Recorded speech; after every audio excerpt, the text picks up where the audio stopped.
continent has now defined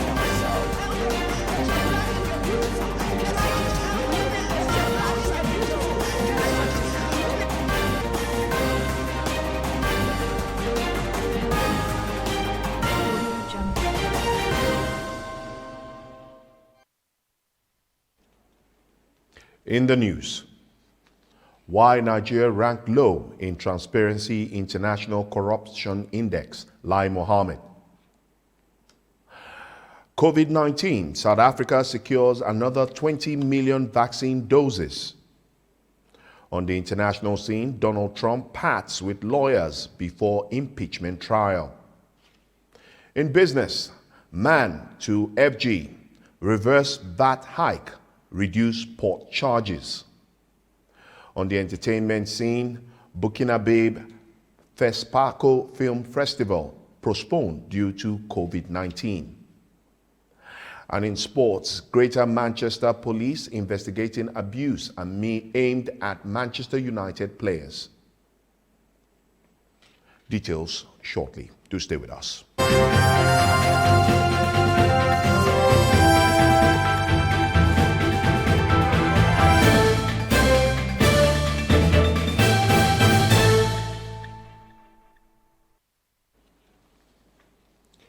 Hello and welcome to TOSTV, your digital first Pan-African network. I am Nkamiang John, and this is TOS News 360. We start with this report where the federal government says there are discrepancies in the process used in ranking Nigeria by Transparency International in its 2020 Corruption Perception Index. The Minister of Information and Culture, Alhaji Lai Mohammed, made this known in a press statement titled 2020 TICPI Rating, Not True Reflection of Nigeria's Anti-Corruption Agenda on Sunday. He said, having analyzed the 2020 TICPI rating for Nigeria, the federal government is interrogating a number of issues and discrepancies that have been observed in the rating process, including some data sources in which Nigeria's scores have remained flat over the past 10 years, reflecting no improvement, decline, or fluctuation. Also, he said different assessments on the same indicators, for instance, corruption in the bureaucracy by different rating institutions, have generated different scores and different rankings across the ranking agencies. In response to these evaluations, a number of significant policies have been instituted to enhance transparency and accountability, prevent corruption, even in the middle of COVID-19 pandemic. A number of key transparency and accountability policies were developed and are currently being implemented, the minister said. Now, Nigeria says the first batch of 100,000 doses of the Pfizer BioNTech vaccine against COVID-19 is delayed because of politics and logistics due to no fault of Nigerian government. Now, the Minister of Information and Culture, Alhaji Lai Mohammed, disclosed this in Abuja, Nigeria's capital city, on Sunday, and said the issue of vaccine was a serious one to government, which had put every needed infrastructure in place for its storage. Speaking with newsmen, the minister said, and I quote, "The fact that these vaccines will now come in February is not due to Nigeria's fault." The minister said the ultra-cool freezers to store the Pfizer vaccine candidate dose upon their arrival in the country had already been acquired before the company said it had to wait till February. Mohammed, a member of the Presidential Task Force, TPF, on COVID-19, said government had also assessed the African Union and other international agencies for vaccines. He assured that in the next 2 years, they would be able to vaccinate about 70% of Nigeria's population. We move to more COVID-19 updates across Africa, where South Africa has secured an additional 20 million coronavirus vaccines manufactured by Pfizer. National newspaper, the Sunday Times, reported Sunday, citing an interview with South Africa's health minister. Now, Africa's most advanced economies have been one of the slowest amongst major emerging market nations to secure enough vaccines for the majority of its population, and is due to begin administering first shots next month. The extra dose would potentially push total supply secured by the continent's worst-hit country above 40 million. Now, Health Minister Nzweli Nkezile told the Sunday Times, and he was quoted as saying, these vaccines are secured and awaiting manufacturers to submit final agreement with details of delivery dates and exact amounts. Meanwhile, Algeria launched a corona vaccination campaign on Saturday, a day after receiving its first shipment of Russia's Sputnik V vaccine, the government said. Now, the campaign started in the Blinda province, where the country's first confirmed case of the coronavirus were reported last March. Algeria received 50,000 doses of the vaccine on Friday, and said Jamel Farah, head of the scientific committee in charge of the dealing with the epidemic, the North African country will receive a shipment of the AstraZeneca vaccine on Sunday. Communications Minister Amal Belhirma said, without providing the number of doses.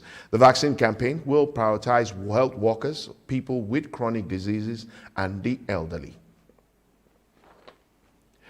This is your digital-first Pan-African network, TOSTV network. You are watching TOS News 360. Up next, more stories from across Africa and the international scene after the break.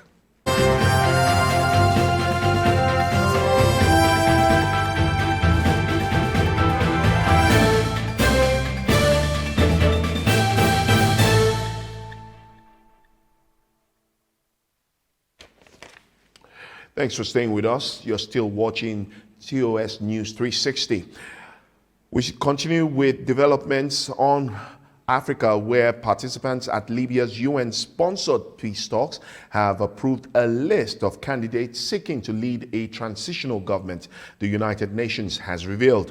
Now, the transitional government will oversee preparations for a national election at the end of 2021 that aims to end a decade of chaos and conflict that has left Libya split down the middle and hammered its vital oil exports on which the country's economy depends. The 75 participants at the talks in Switzerland, ranging from regional and tribal figures to representatives of political factions, will pick from 24 candidates for the 3 presidential council polls. Now, while 21 people are vying for the post of prime minister, according to the UN list released on Saturday.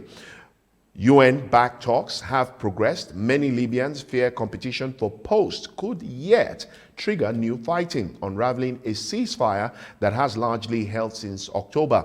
Participants at the UN talks agree on a formula for voting on the candidates for the transitional government this month. Now, several hundred young people took to the streets of the Tunisian capital on Saturday in protest of perceived government corruption and police repression, as they also demanded the release of the sons of the nation, in reference to over 1,000 people arrested during several nights of demonstration leading to violent clashes in mid-January. A series of rallies which coincided with the 10th anniversary of the revolution that brought down Zeni al-Abidine Ben Ali on January 14, 2011, after 23 years in power. Tunisia finds itself amid a political and economic crisis compounded by the ongoing COVID-19 pandemic, as many Tunisians are dissatisfied with the country's perceived lack of real political reform and economic progress. Now we go to the international scene, where former U.S. President Donald Trump has parted ways with lawyers representing him in his impeachment trial in the Senate. U.S. media have reported. Now, the departure of Butch Bauer and Deborah Babler was reportedly a mutual decision. Now, Trump's trial for incitement to insurrection starts on February the 8th. Senators will be asked whether to convict him on a charge he incited insurrection at the U.S. Capitol on January the 6th, when 5 people died. Greg Harris and John Gazer, 2 former federal prosecutors from South Carolina, have also left the team. The Associated Press reports they were reportedly unwilling to defend Trump on the basis of alleged election fraud. Now, Josh Howard, a North Carolina attorney who was recently added to the team, also left, CNN reports. Now, it's now unclear who will represent Trump during the trial. Trump is the first president in the history of America to be impeached twice. Now, a World Health Organization-led team of experts investigating the origins of COVID-19 have visited Wuhan Market, the now shuttered wholesale seafood market in the Chinese city of Wuhan, where the novel coronavirus was initially detected. The team arrived at Wuhan on Sunday amid heavy security with additional barricades set up outside a high blue fence surrounding the market and left in a convoy after about an hour. A single visit by scientists is unlikely to confirm the virus origin, pinning down an outbreak animals reservoir in typically an exhaustive endeavor that takes years of research, including taking animal samples, genetic analysis, and epidemiological studies. Now, the World Health Organization-led probe in Wuhan has been plagued by delays, concerned over access and bickering between China and the United States, which accused China of hiding the extent of the initial outbreak and criticizing the terms of the visit, under which Chinese experts conducted the first phase of research. The movement for radical justice and equality, Black Lives Matter, which was revived May last year by the violent death of African-American George Floyd at the hands of white police officers in Minneapolis, Minnesota, was nominated for the Nobel Peace Prize by a Norwegian parliamentarian, Peter Edin. Now founded in 2013 in the United States by three Black African-American women, the movement has taken on an even more powerful global force, seeing a collective Afro-consciousness awakening worldwide as it pertains to the rights and human dignity of Black people of African descent in every sphere of society. Now, Black Lives Matter has called on many institutions around the world to demand change and better ethical representation, opening up many conversations on the lingering effect of Europe's colonization of Africa, the transatlantic slave trade, and the quintessential racism that permeates all aspects of society around the world. The Nobel Prize will be awarded at the beginning of October. The World Food Programme, WFP, won the honor last year. This is your digital first Pan-African network, TOSTV network. You are watching TOS News 360. Up next, business, entertainment, and sports.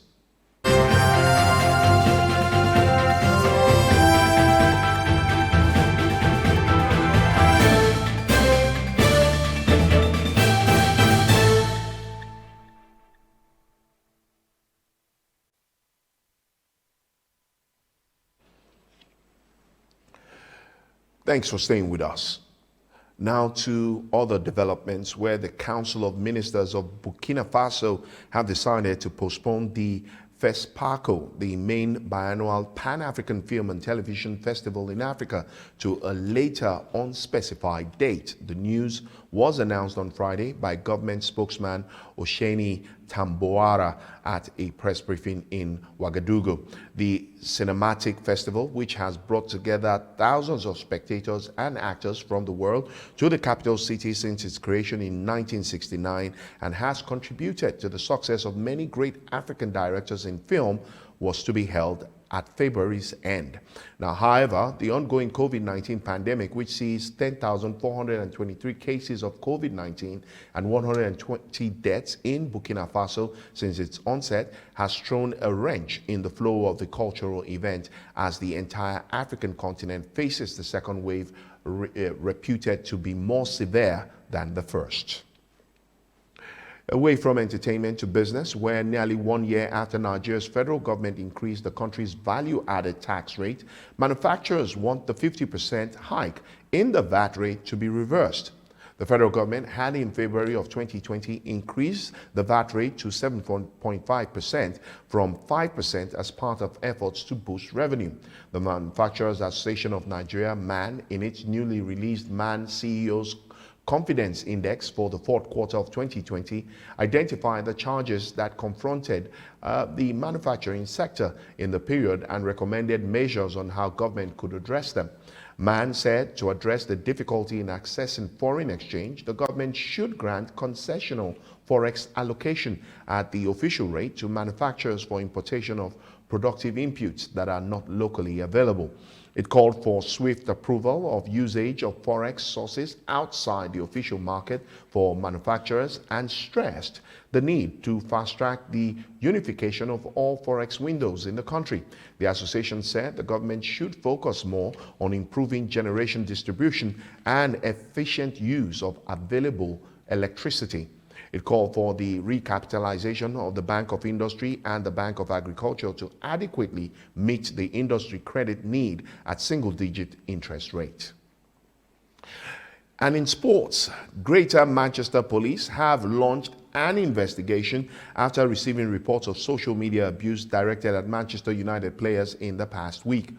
Marcus Rashford was the latest player subjected to racial abuse following similar treatment of teammates Alex Tuanzebe and Anthony Marshall. A number of these comments have been reported to us, and we are liaising with those involved to provide support, and we will be investigating these crimes thoroughly, said the GMP statement. Rashford described the abuse as humanity and social media at its worst. Now, the 22-year-old, who was awarded the member of the British Empire for his work of fighting child food poverty, received multiple racist messages on Instagram on Saturday. They were sent to the English striker after United's goalless draw with Arsenal. He was quoted as saying, and I quote, "I am a black man. I live every day proud that I am," he said on Twitter. "No one comment is going to make me feel any different. So sorry. If you are looking for a strong reaction, you are just simply not going to get it here." And that's it on TOS News 360 on your digital first Pan-African network. For more updates, do visit our website, www.tostvnetwork.com. Do follow and like TOS TV Network on Facebook, Twitter, and Instagram. And remember to subscribe to our YouTube channel. Do stay with us and enjoy more programs on TOS TV Network. I am Kamyang John. Bye for now.